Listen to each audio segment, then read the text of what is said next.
when the weather gets hellishly cold, I do what any self-respecting landscape photographer does. I head to the beach. But this beach, well, it's a little bit special because if you took Arches National Park from Utah and you dropped it on the beaches of Nova Scotia, this is what it would look like. It's 7 a.m. I've had 4 hours of sleep and I do have a face like a long forgotten cheese scone.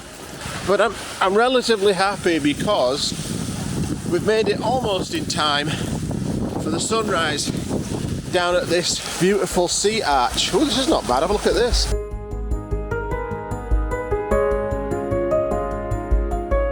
Maybe I should shoot that. I don't know. If I do get in there though, I don't think I can get back out because of the snow. So I'll stick to the plan. But that could be a plan B. It's always nice to have a plan B. But in this fresh snow, it wasn't really clear where the trail began and ended. It's -3 Celsius and we've had a fresh snow overnight. So it's a bit chilly. So that's where we're headed. See that sea stack in the distance? That has this arch inside of it, which looks fantastic. We just got to figure out how to get down to the beach. So I'm not sure if we go there and down, or over there and down, or maybe back through this creek. I think we might have to go back through this creek, love, which means we'll be getting wet. -3. Oh, and it's windy. It's quite windy. Faced with no alternative, I decided to say sod it. I'd get my feet wet and get down on the beach. But Amanda wasn't having any of it. Are you going back to the car? All right, I'll see you in a bit.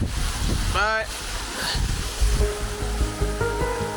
At first glance, I thought this would be super slippery. But once I stood in the water, it was actually quite grippy and didn't take me long to stagger down to the beach without mishap. Well, that was a lot easier than I thought it would be. Are you coming down? Yeah? Yeah, she saw how easy it was and now she's coming. Now, I'm gonna have to ask you to be patient with me here because I thought I'd switched my microphone on, but turns out I didn't.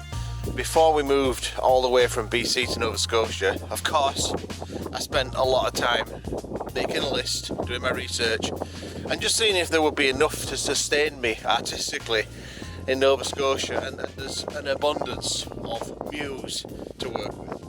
This was top 5, maybe top 10 in my list, and I've got to be careful now because if I want to utilise these little reflecting pools, they're quite beautiful.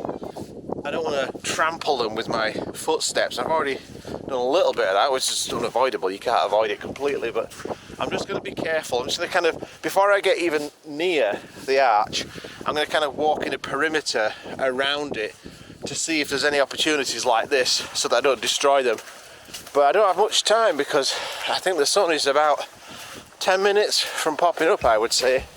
So I better get my act together. But just look at that business. I love that.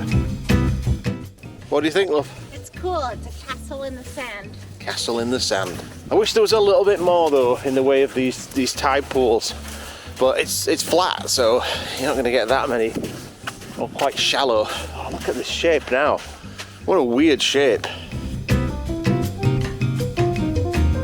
And then of course I could get around the other side of it and kind of shoot from the inside looking towards the rising sun, shoot through that arch. That's another option, but like I said, I've never been here before. It might not work, but I think I've made it around without messing up too much of the reflection. This one's nice. This is a nice reflecting pool, but from this angle you can't see the arch. It's just a mound.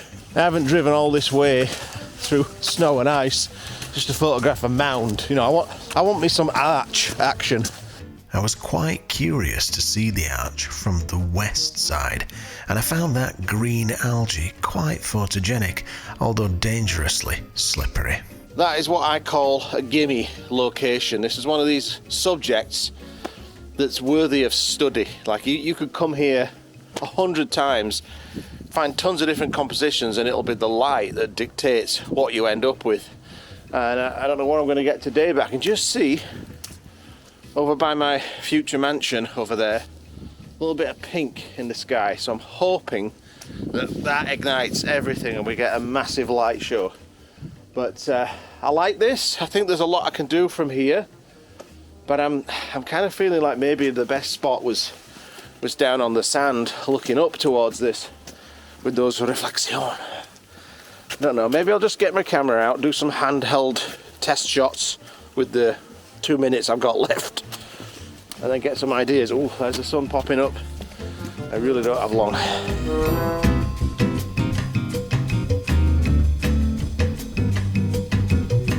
Okay, we've got some pink clouds now. I'm back down on the beach because I think this is probably where the first shot's going to be, and then maybe once the sun's up and it's kind of blasting into that arch, then maybe I'll get on the inside, because you might get some nice sort of rim light on the inside of that curve there, which could be quite delicious. So I think I'll do this first, and then that's my plan B. But look, some pink clouds over there. Oh yes, things were about to get Bobby Dazzler.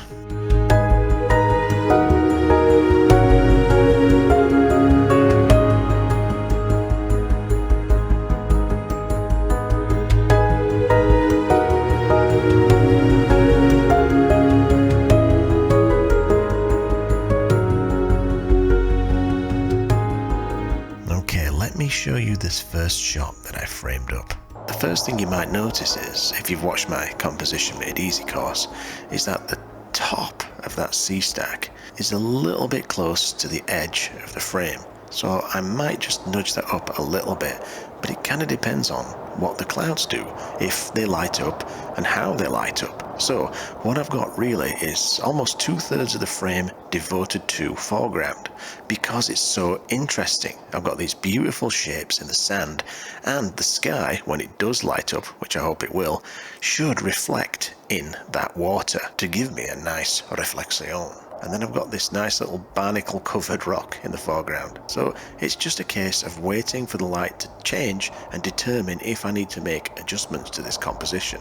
But I do like the simplicity of it. It's a nice centralized shot, shooting at 14mm wide, because you just need that much width for this composition. The light was looking fantastic, but there was just one obvious problem. Look at me bloody shadow.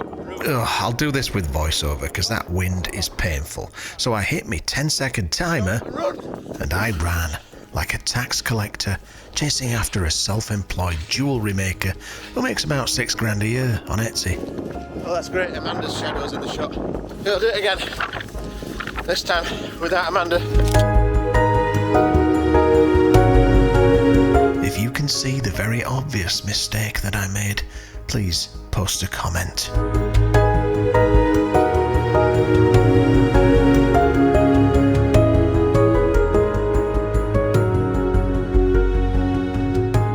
I can't believe I made this mistake. I was so preoccupied with eliminating my own shadow that I totally forgot about the shadow cast by the tripod.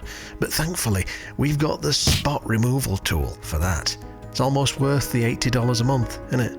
Nah, not really. Well, I'm quite happy with how that turned out, especially those drone clips, and maybe some of those drone stills. I won't know until I look at them on a screen, but those drone stills might have some potential.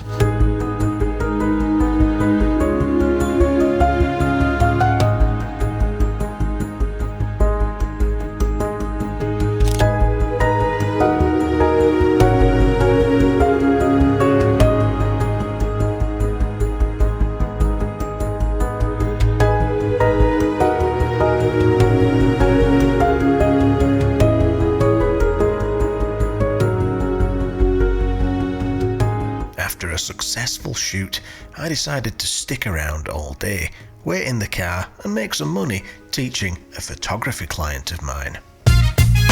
So I've just bought one of these. Oh, yeah. Yeah. Did you use my affiliate link? Did you have one? That's $1.17 I could have had. Buy a coffee. Deal. I haven't really used it much. Yeah. Could you give me any kind of tips? So you want to be a vlogger, do you? Yeah. Want to give it a try? Yeah. All right, well... You make it look easy. I do, actually. I really do.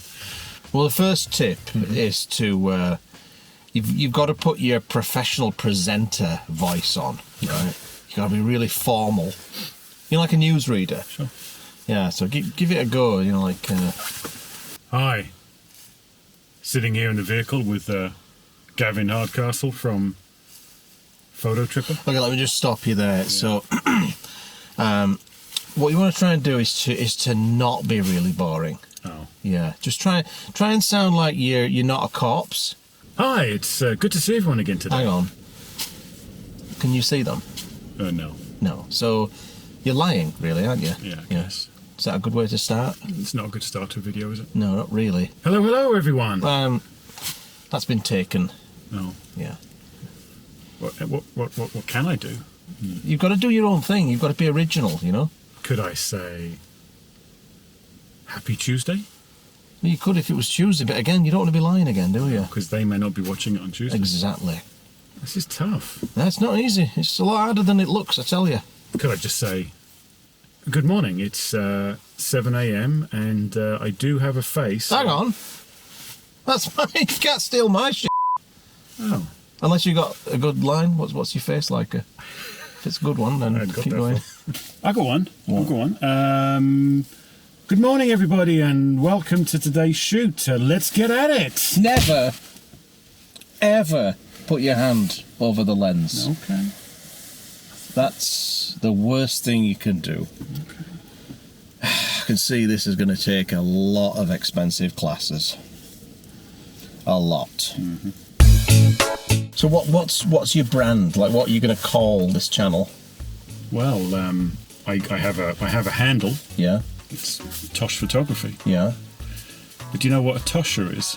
I do, yes. No. Do you know what a tosher is? Oh no. What? Well, a tosher is a collector of things from sewers. A gatherer. Basically, and I don't actually understand to this day why my mum called me Tosh as a kid.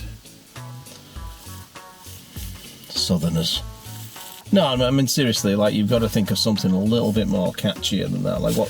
Something that's quick and easy. Like what? Yeah, something includes the word photo. Maybe something like fototripper. I don't think anyone's got anything close to that. You know, no one is any good anyway. I don't know if this YouTube gig's going to work for you, mate. You know. No. You know, it takes a certain personality type. You know, there's a certain charisma required. So how do you manage it? Botox.